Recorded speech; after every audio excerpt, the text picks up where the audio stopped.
Okay. तो अभी तक हम इससे पहले पढ़ चुके हैं भाषा की प्रक्रिया। तो आज हम इससे पहले हम पढ़ चुके हैं भाषा की प्रक्रिया, तो हम आज पढ़ने वाले हैं बोली, भाषा, सॉरी, विभाषा और भाषा, ये तीनों चीज़ें क्या होती हैं। तो हम देखेंगे कि बोली भी हम शायद पढ़ चुके हैं और विभाषा भी पढ़ चुके हैं, भाषा भी पढ़ चुके हैं। अब हम आते हैं एक अलग से टॉपिक में जिसका नाम है ये भाषा और विभाषा में अंतर। क्या होता है भाषा और विभाषा में अंतर? तो भाषा क्या है? एक क्षेत्र, इसका क्या होता है? व्यापक होता है।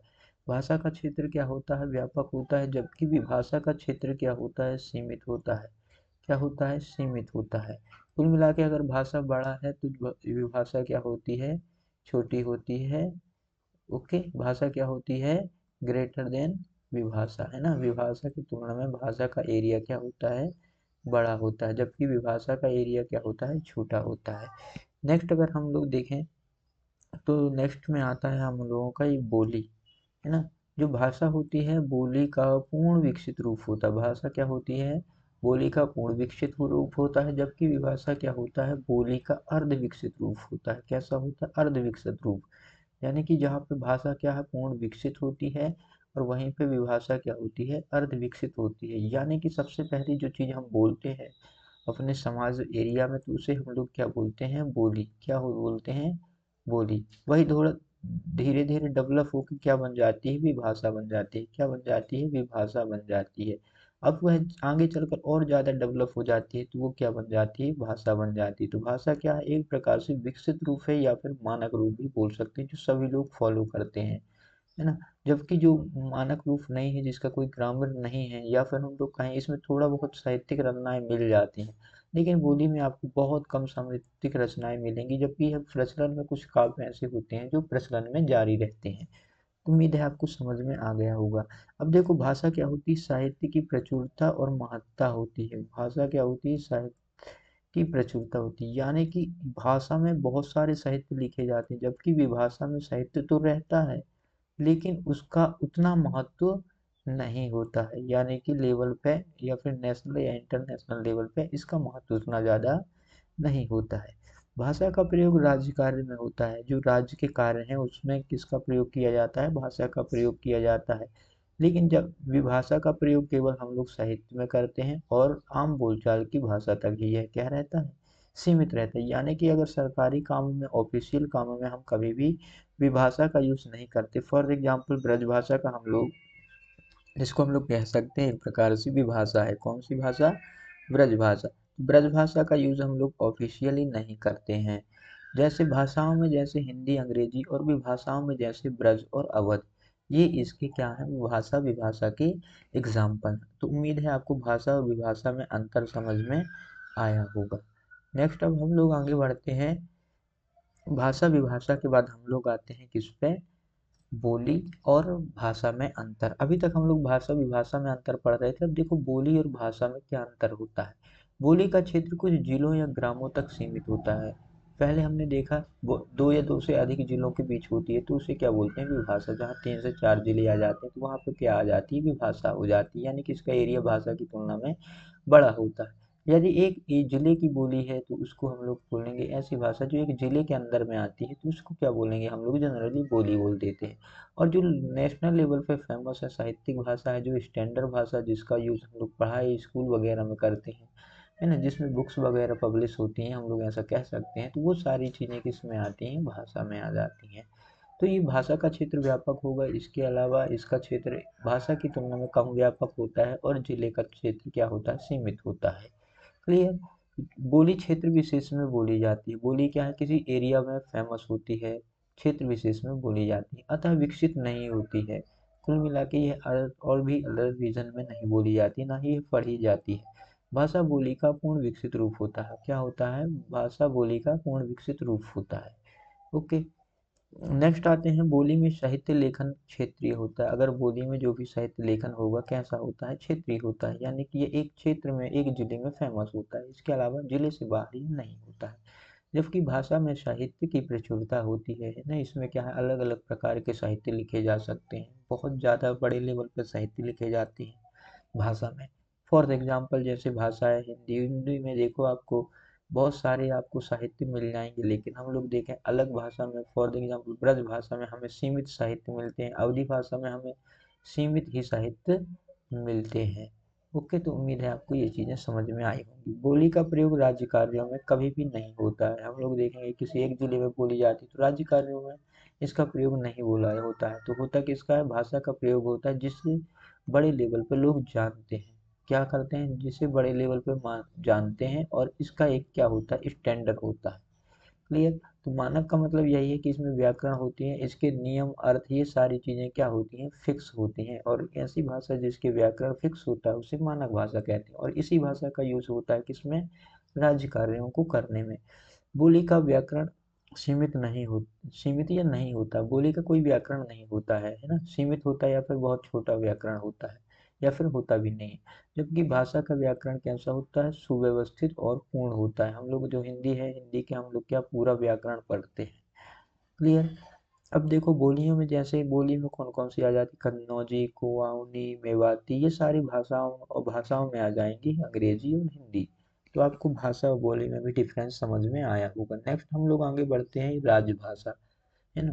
तीन टॉपिक हैं, इम्पोर्टेंट हैं ये। राजभाषा क्या होती है, राज्य भाषा क्या होती है, राजभाषा क्या होती है, और राष्ट्रभाषा क्या होती है।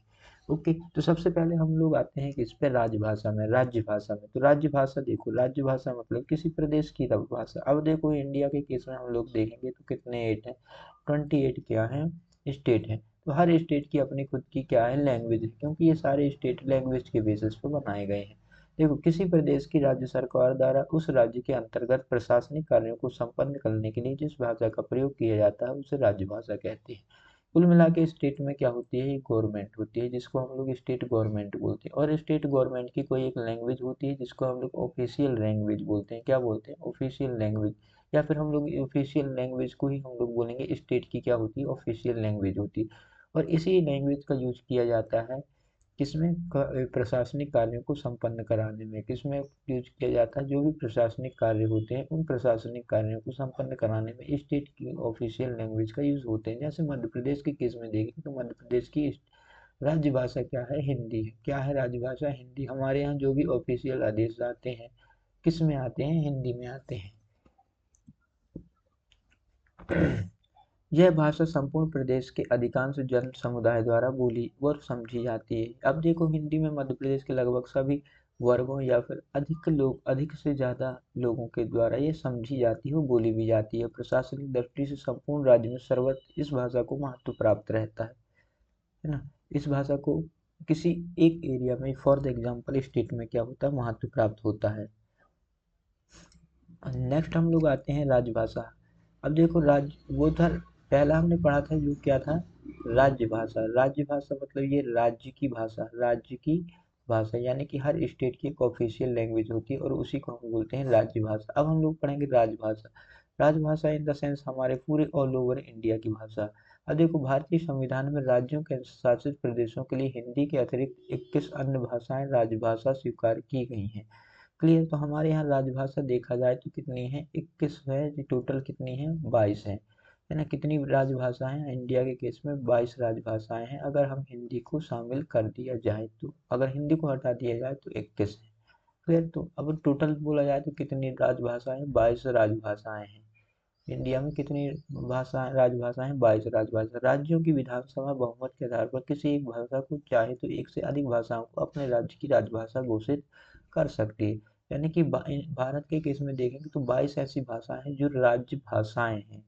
क्लियर। तो यह कि राजभाषा घोषित करने का अधिकार किसको है, विधानसभाएं बहुमत के आधार पर किसी भी भाषा को या एक से अधिक भाषा को अपने राज्य की राजभाषाएं बना सकती हैं। ऐसा कुछ भी फिक्स नहीं है कि एक राज्य है तो वो एक ही भाषा बनाएगा। अब देखो भारत के संविधान के अनुसार हिंदी हिंदी क्या है, भारत की राजभाषा है। अंग्रेजी भारत सरकार की राजभाषा है। तो अगर भारत सरकार सेंट्रल इंडिया की बात करें तो सेंट्रल इंडिया मतलब केंद्र सरकार, और केंद्र सरकार का मतलब ही होता है भारत सरकार। क्या है, भारत सरकार। अब देखो भारत सरकार क्या कर रही है, भारत सरकार दो प्रकार की अपनी राजभाषाएं बनाई हुई है। पहला है हिंदी और दूसरा क्या है, अंग्रेजी। राज्य सरकार की अपनी अपनी राजभाषाएं हैं, राज्य सरकार की भी क्या है, अपनी अपनी राजभाषाएं हैं। और भारत की क्या है, एक राज्य भाषा है। क्या है, भारत की राजभाषा है जो ऑल ओवर इंडिया में बोली जाती है, उसी को हम बोलते हैं राजभाषा। क्या है, हिंदी और अंग्रेजी। इसके अलावा 22 और राजभाषाएं, और राजभाषाएं भी अलग अलग स्टेट में हैं। क्लियर। अब देखो हम लोग आते हैं राष्ट्रभाषा। राष्ट्रभाषा का मतलब होता है संपूर्ण राष्ट्र का प्रतिनिधित्व करने वाली भाषा, यानी कि ऐसी भाषा जो पूरे राष्ट्र को क्या करती है, रिप्रेजेंट करती है। क्या करती है, पूरे राष्ट्र को रिप्रेजेंट करती है। और ऐसी भाषा को हम लोग क्या बोलते हैं राष्ट्रभाषा बोलते हैं। प्रायः वह अधिकाधिक लोगों द्वारा बोली और समझी जाती है। कुल मिलाकर राष्ट्रभाषा ऐसी होती है जो पॉपुलेशन में अधिक से अधिक लोगों के द्वारा बोली जाती है और समझी जाती है। क्लियर। राष्ट्रभाषा किसी देश की राजभाषा ही होती है ना, जनरली क्या होती है, राजभाषा ही क्या बोल दिया जाता है, किसी देश की राष्ट्रभाषा बोल दिया जाता है। क्या बोल दिया जाता है, राष्ट्रभाषा बोल दिया जाता है। क्योंकि राज्य भी वही भाषा का यूज करेगा जिसे ज़्यादातर लोग समझ सके, और राष्ट्रभाषा भी उसी को घोषित कर दिया जाता है। किसी भी देश की राष्ट्रभाषा उस देश के नागरिकों के लिए गौरव, एकता, अखंडता और अस्मिता का प्रतीक होती है। कोई भी देश में अगर राष्ट्रभाषा है तो वहाँ के लोगों की गौरव, एकता, अखंडता और अस्मिता का क्या होती है, प्रतीक होती है। महात्मा गांधी जी ने राष्ट्रभाषा को राष्ट्र की आत्मा की संज्ञा दी थी। महात्मा गांधी ने क्या कहा था, राष्ट्रभाषा को क्या बोला था, राष्ट्र की आत्मा बोला था। क्या बोला था, राष्ट्र की आत्मा बोला था, क्योंकि राष्ट्रभाषा ही है जो सभी लोगों के द्वारा बोली जाती है, और उस भाषा का सभी राज्यों के द्वारा, स्टेट के द्वारा सम्मान किया जाता है, या फिर किसी देश के सिटीजन्स के द्वारा उसे सम्मान दिया जाता है। और इसके अलावा यह एकता और अखंडता को शो करती है। किसको शो करती है, एकता और अखंडता को शो करती है। लेकिन इंडिया के केस में हम लोग देखेंगे, इंडिया के केस में हम लोग देखेंगे कि इंडिया के केस में कोई भी राष्ट्रभाषा नहीं है। इंडिया के केस में कोई भी राष्ट्रभाषा नहीं है। तो इंडिया के केस में क्या है, इंडिया के केस में हम देखेंगे इंडिया की भाषा है, राजभाषा है ना। नेशनल लैंग्वेज नहीं है, बल्कि हमारे यहाँ ऑफिशियल लैंग्वेज है। और राजभाषा कितनी है, दो। पहला है हिंदी, क्या है, ऑफिशियल लैंग्वेज, और उसकी सहायता के लिए एक कौन है, एसोसिएट ऑफिशियल लैंग्वेज, जिसका नाम है इंग्लिश।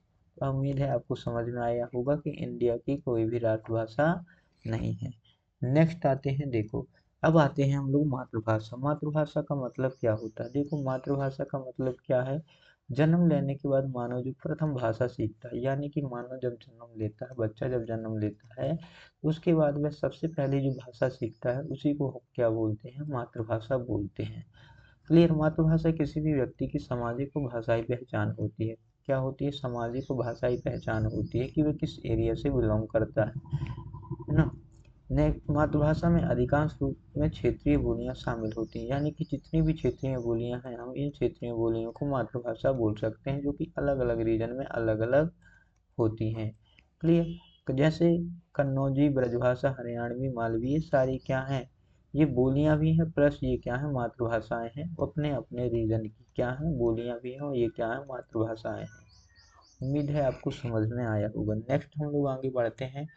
आगे आते हैं हम लोग विश्व की भाषाओं में। एक बार देख लेते हैं कि विश्व में लगभग कितनी भाषाएं बोली जाती हैं और कौन कौन सी भाषाएं प्रमुख हैं। तो विश्व की भाषाएं में अगर हम बात करें तो विश्व में लगभग 6,800 भाषाएं बोली जाती हैं। कितनी बोली जाती हैं, 6,800 से अधिक भाषाएं बोली जाती हैं, जिनमें से 40% भाषाओं की प्रत्येक भाषा में 1,000 से भी कम व्यक्ति हैं। यानी कि अगर हम 6800 भाषाएं लें तो इनमें से 40% ऐसी भाषाएं हैं जिसमें लोगों की बोलने वाले प्रत्येक भाषा में 1,000 से कम व्यक्ति हैं, यानी कि बोलने वाले लोगों की संख्या क्या है, 1,000 से भी क्या है, कम है। तो कुल मिला के प्रत्येक अर्थात प्रत्येक भाषा 1,000 से भी कम व्यक्तियों के समूहों के द्वारा बोली जाती है। और दुनिया में आप 23 भाषाएं प्रमुख है। दुनिया में हम बात करें तो 23 प्रमुख भाषाएं हैं जो एक बड़ी पॉपुलेशन के द्वारा बोली जाती है। वैसे तो हैं कितनी, 6,800 हैं, लेकिन कुछ 23 ऐसी भाषाएं हैं जो लगभग आधी आबादी को अपने में समेट लेती हैं दुनिया की। अब देखो अमेरिका की कोई आधिकारिक भाषा नहीं है। अमेरिका ऐसा कंट्री है जिसकी कोई भी आधिकारिक भाषा नहीं है। एक वर्ड आता है पापुआ न्यू गुएना। जो गुएना है, गुएना विश्व की सबसे अधिक भाषाएं है। गुएना में क्या है, विश्व की सबसे अधिक भाषाएं, यहाँ 440 से भी अधिक भाषाएं हैं। कहाँ पे, गुएना में, जिनमें से अभी 40 ही मुख्य भाषाएं हैं। ठीक है। वहाँ पे कितनी 840 से अधिक भाषाएं हैं, लेकिन 40 वहाँ पे कितनी मुख्य भाषाएं हैं। और इंडिया में हम लोग देखेंगे जनरली भाषाएं 22 हैं, जिसको हम लोग राजभाषा बोलते हैं। दुनिया की 6800 भाषाओं में लगभग 600 से अधिक भाषाएं भारत की भाषा आती हैं, है ना। अगर हम लोग इंडिया में देखें तो इंडिया में कितनी भाषाएं, 600 से अधिक भाषाएं हैं, लेकिन सबसे ज़्यादा भाषाएं की बात करें तो गुएना, कहाँ पे है, गुएना। अब देखो सुमेरियन भाषाई भाषा सबसे पुरानी लिखित भाषाओं में से एक, सबसे पुरानी भाषा हम लोग देखेंगे तो कौन सी है, सुमेरियन भाषा है। कौन सी भाषा है, सुमेरियन भाषा। अब यह 3300 ईसा पूर्व की लिखित भाषा है, यानी कि ये जो सुमेरियन सभ्यता है ना, उसी के टाइम की भाषाएं हैं, जो कि 3000 ईसा पूर्व से भी पुरानी है, और यह एक लिखित भाषा है। अब हम लोग आते हैं, देखते हैं कि और कौन कौन सी भाषा है। बाइबल सबसे ज़्यादा अनुवादित की गई पुस्तक है। बाइबल क्या सबसे ज़्यादा अनुवादित की गई पुस्तक है। अब देखो इसे 683 भाषाओं और इसके भागों को 3000 से अधिक भाषाओं में अनुवादित किया जा चुका है, यानी कि दुनिया की आधी से अधिक लैंग्वेज में बाइबल का अनुवाद किया जा चुका है। ओके। बाइबल मूलतः हिब्रू, अरामी, कोइन, ग्रीक भाषाओं में लिखी गई थी। मूलतः यह किसमें, हिब्रू, अरामी, कोइन और ग्रीक भाषा में लिखी गई थी। ओके। फ्रेंच को दुनिया की प्यार की भाषा बोलते हैं। एंड लव लैंग्वेज किसको बोलते हैं, फ्रेंच को बोलते हैं। वहीं पापुआ भाषा में सबसे कम वर्ण है, जो गुयाना में बोली जाती है, वहाँ पे एक भाषा थी पापुआन भाषा, उसमें सबसे कम वर्ण है। तो सबसे कम वर्ण है मतलब कितने वर्ण है वहाँ पे, पापुआ भाषा में 11 वर्ण है। यह रोटोकॉस की भाषा है। कहाँ की भाषा है, सॉरी ये गलत बोल दी, ये कहाँ की भाषा है, रोटोकॉस की भाषा है, पापुआन, और इसमें सबसे कम वर्ण है कि वो वर्ण कितने हैं, 11 है। कितने वर्ण हैं, 11। अब रूसी भाषा को युद्ध की भाषा बोला जाता है। रूसी भाषा को क्या बोला जाता है, युद्ध की भाषा बोला जाता है। और लव लैंग्वेज फ्रेंच की भाषा को बोला जाता है। तो उम्मीद है इतनी बातें समझ में आई। अंग्रेजी विश्व की सबसे प्रभावी भाषा है, परंतु सबसे ज़्यादा बोली जाने वाली भाषा नहीं है। हम लोग देखेंगे सबसे प्रभावी भाषा कौन सी है, इंग्लिश है, लेकिन सबसे ज़्यादा बोली नहीं जाती है। कंबोडियन भाषा में सबसे ज़्यादा वर्ण है, 73 से भी अधिक वर्ण है। कौन सी भाषा में, कंबोडिया में बोली जाती है कंबोडियन भाषा। यहाँ की भाषा में 73 से भी अधिक क्या है, वर्ण है। और सबसे कम वर्ण है पापुआन रोटोकास की भाषा में, जिसमें 11 वर्ण है।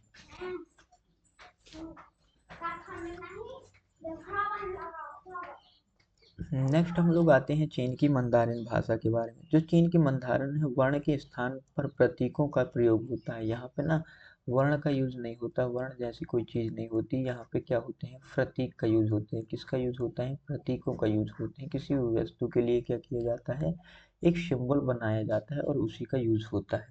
क्लियर। इसलिए विश्व की सबसे कठिन भाषा। अब जो प्रतीक, हर वर्ड के लिए, हर वस्तु के लिए प्रतीक याद रखना पड़ता है, इसके चिन्ह याद रखने पड़ते, इसलिए ये वर्ल्ड की क्या है, सबसे कठिन भाषा। ये क्या है, वर्ल्ड की सबसे कठिन भाषा है। कौन सी भाषा, मंदारिन।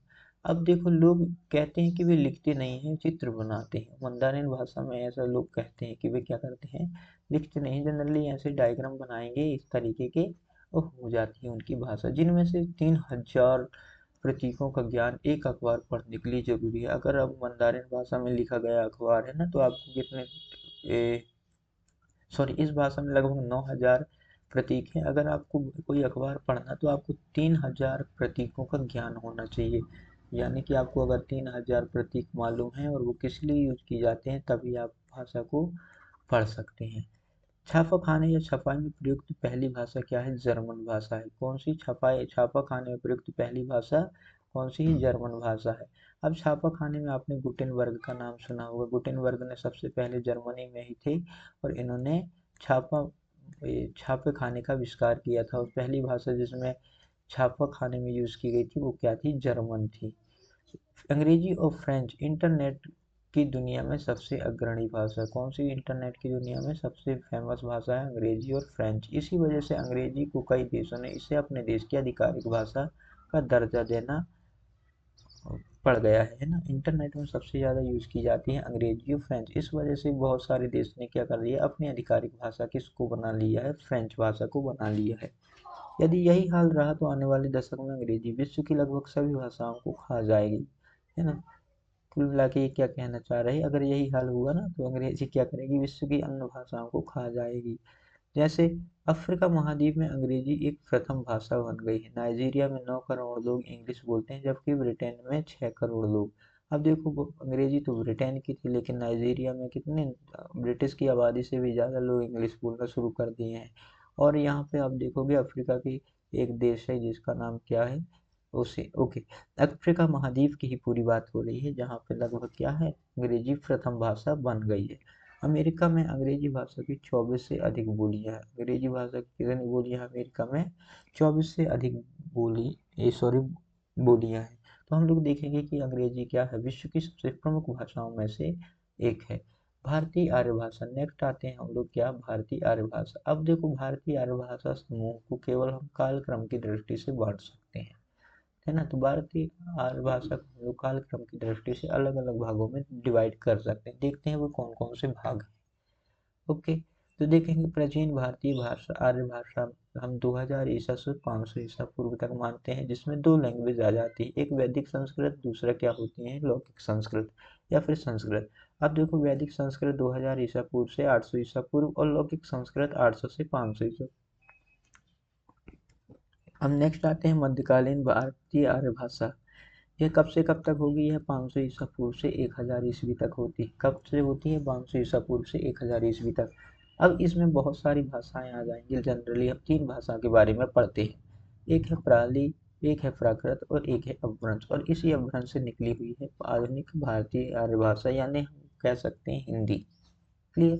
और जितनी भी भाषाएं हैं भारत में जो आधुनिक आर्य भाषाओं के नाम से जानी जाती हैं, वो किससे निकली? इसी अपभ्रंश से निकली हुई हैं।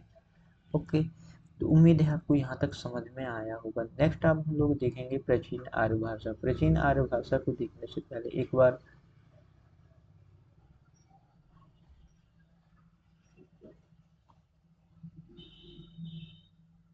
तो गाइस हम लोग भारतीय आर्य भाषाओं के बारे में नेक्स्ट वीडियो में पढ़ेंगे डिटेल से। तो अभी तक के लिए मैं आपसे विदा मांगता हूँ। धन्यवाद। और वीडियो को गाइस लाइक करते रहिएगा और सब्सक्राइब जरूर करते रहिएगा। और धन्यवाद।